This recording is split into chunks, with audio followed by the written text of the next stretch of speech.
मित्रांनो, तुम्ही आधीच्या व्हिडिओत बघितलं की पालखी वाडीतल्या प्रत्येकाच्या घरात गेली होती आणि तिथून येऊन आता इथे सानेवर बसले होते आणि आता सानेवरून निघून पालखी निघाल्या खाली भंडारवाड्याला। तर चला बघूया की भंडारवाड्यापर्यंत पालखी कशी घेऊन जातात।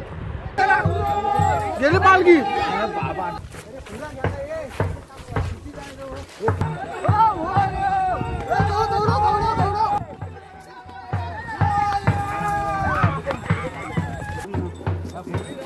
मध्ये कशा जायला पाहिजे।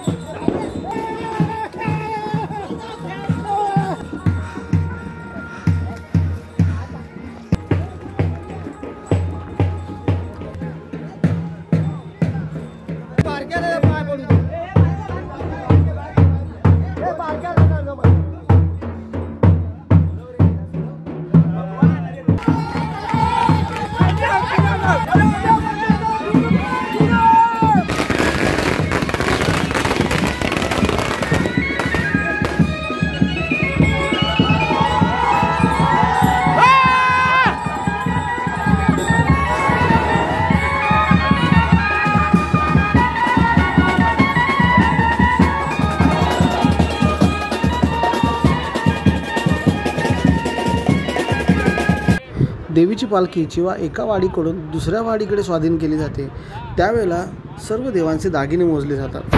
मित्रांनो, अजूनपर्यंत जर व्हिडिओ बघत आलात तर व्हिडिओला नक्कीच लाईक करा आणि आवडला तर सबस्क्राईब पण करा आणि कमेंट पण करा।